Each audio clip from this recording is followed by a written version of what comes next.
Welcome back to the operating system playlist. Today we are going to discuss about the round robin algorithm, that is a part of primitive algorithms. So this is let us consider this is given example. Here there are the process P1, P2, P3, P4 and P5, and the arrival time is 5, 4, 3, 1, 2 respectively, and the burst time is given.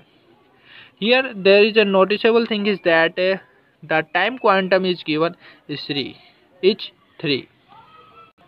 As we know that all the scheduling process is represented by the Gantt chart, so again we will use the our Gantt chart. So at the arrival time 0, there is no process will arrive, so till 1, so there we will left it as a blank.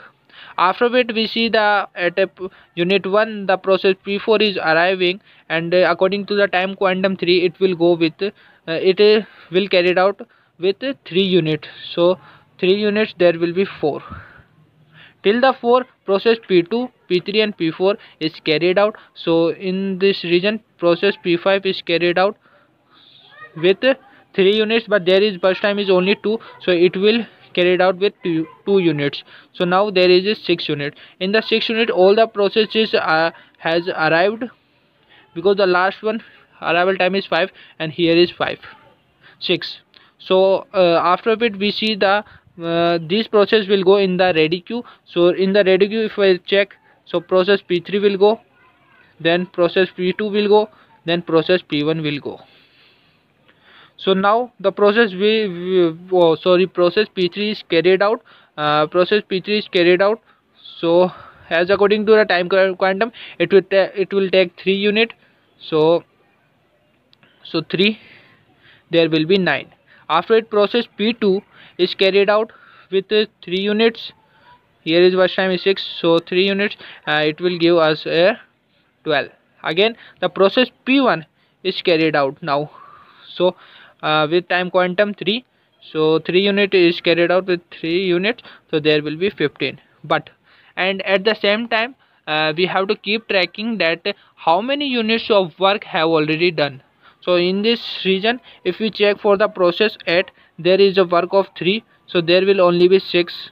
In the process of P3 there is 3, so it will be 4.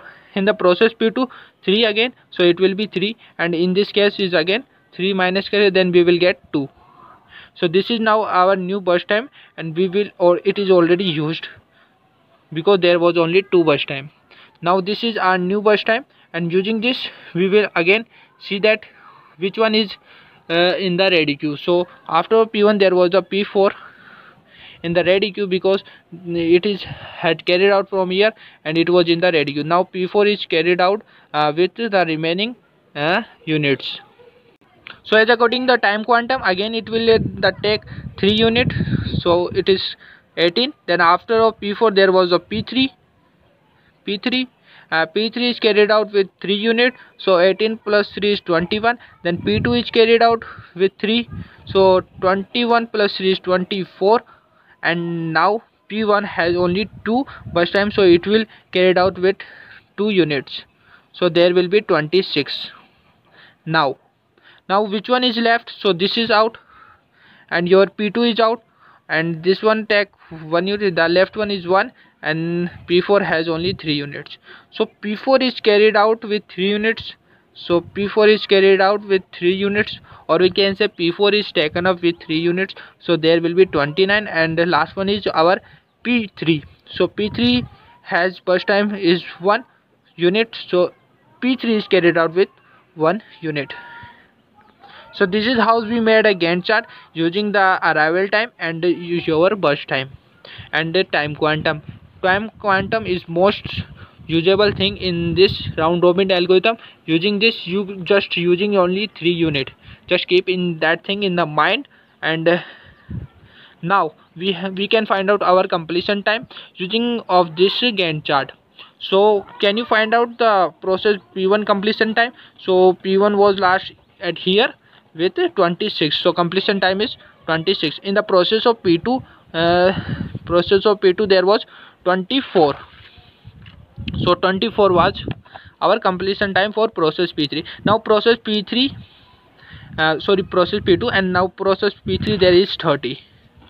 And now we will do the same thing for the process P4 and P5. So P4 has 29 and P5 is 6. So now we have a completion time. Using the completion time we can find out easily TAT time, because we know that the TAT time is calculated by CT minus arrival time. So 25 minus 5 is 21, 24 minus 4 is 20, 30 minus 3 is 27, 29 minus 1 is 28, 6 minus 2 is your 4. Now we can find out our waiting time easily using the TAT time minus BT.